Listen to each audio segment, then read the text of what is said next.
আসসালামু আলাইকুম এবং অন্য ধর্মের ভাইদের প্রতি আমার আন্তরিক শুভেচ্ছা। নিশ্চয়ই আপনারা ভালো আছেন আর আমিও ভালো আছি। আসলে ম্যাথ কি? ম্যাথের যদি স্বর্গের রাজ্যে যদি ঘোরা না যায় তাহলে কিভাবে আমার ম্যাথটা আমাকে ভালো লাগবে? সেই প্রচেষ্টা হিসাবে আমরা ম্যাথ শর্টকাট নিয়ে আলোচনা করব কিছু জিনিস, যেগুলো আমাদের বড় ভাইরা, বুয়েটের বড় ভাই, তারপর গণিতবিদগণ অনেকে অনেক ট্রিক্স দিয়ে যে 10 মিনিট লাইভ স্কুল ক্লাস, ঠিক আছে, এগুলো ট্রিপস দিয়ে গেছে। আমরা সেগুলোই আবার আমরা রিভিউ করব যতটুকু পারি। আমার নিজের থেকেও কিছু চেষ্টা করবো ইনশাল্লাহ। ম্যাথ শর্টকাট শুরু হোক আফটার ইন্ট্রো।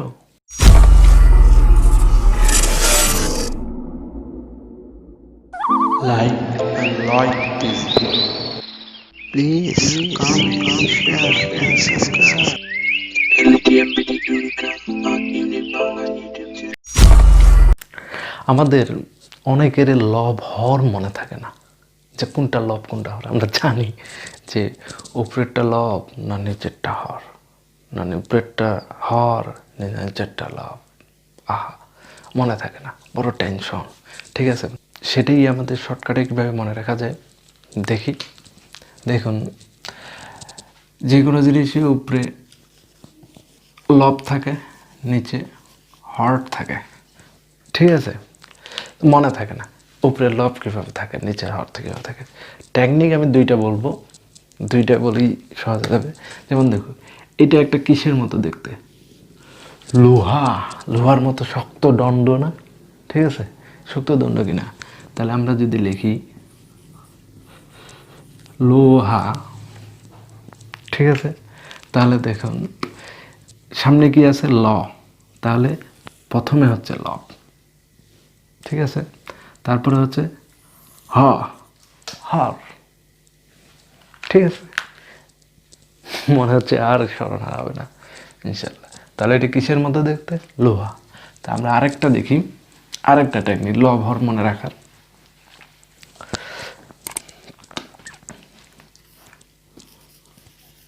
লব হর, খেয়াল করে দেখুন, ল যখন লিখব উপরে যাইতে হচ্ছে। ল যখন লিখতেছি কি করতেছি? এই যে উপরে যাচ্ছে না? তার মানে উপরে গেলে এটা উপরে লাভ। আর হ যখন লিখতেছি তখন এই যে নিচে যাচ্ছি, ঠিক আছে, তার মানে এই নিচে যাচ্ছি, তার মানে এটা নিচে। ল লিখতে উপরে যেতে হচ্ছে, এই জন্য উপরে। হ লিখতে নিচে যেতে হচ্ছে, এই জন্য নিচে, ঠিক আছে।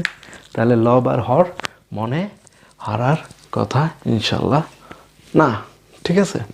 তাহলে এখন আসুন আরেকটা ট্রিক্স, আমরা দুইটা ট্রিক্স নিয়ে আলোচনা করবো আজকে। সেটা হচ্ছে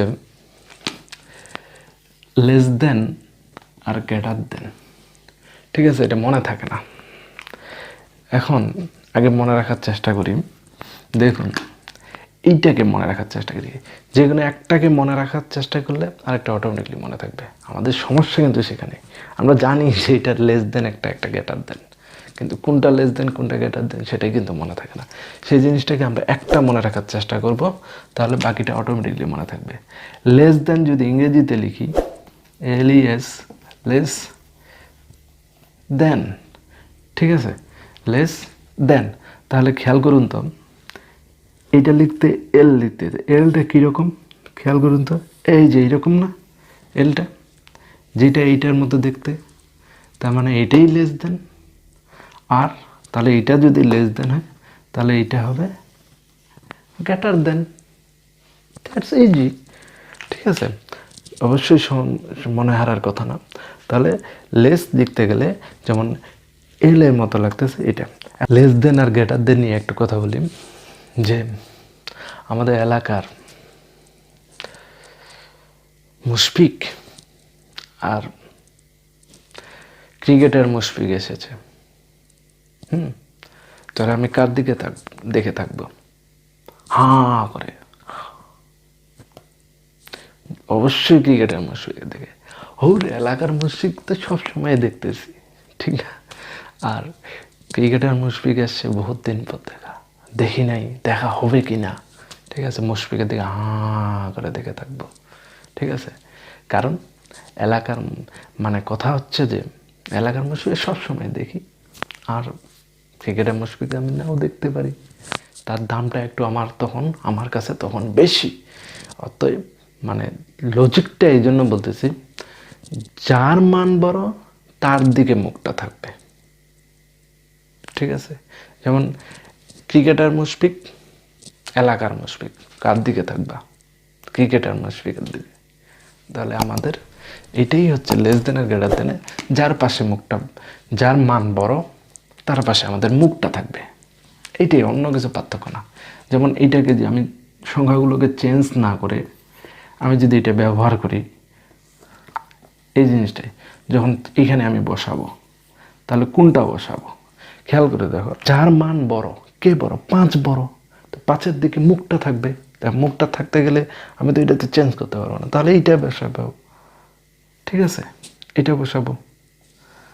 আর এটা যখন বসাবো তখন হচ্ছে যে এটা বসাবো। তাহলে এটা কি ব্যবহার করলাম? জিনিস একটাই, এটা লেস দেন ব্যবহার করলাম কারণ এটা চেঞ্জ করবো না বলে, এটা গ্রেটার দেন ব্যবহার করলাম। তার মানে যার দিকে, যার মান বড় তার দিকে মুখটা থাকবে, আর যার মান ছোট তার দিকে পিছনটা।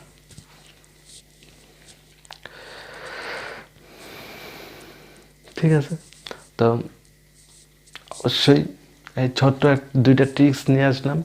অবশ্যই আপনাদের ক্লাসটা ভালো লেগেছে। যদি ভালো লেগে থাকে অবশ্যই লাইক, শেয়ার এবং চ্যানেলটিকে সাবস্ক্রাইব করবেন। পরবর্তী নোটিফিকেশনগুলো আপনার কাছে সহজে পৌঁছে যাবেন।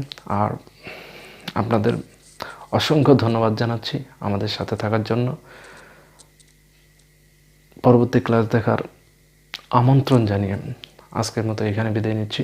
আসসালামু আলাইকুম এবং অন্য ধর্মীয় ভাইদের প্রতি মেনি থ্যাঙ্কস।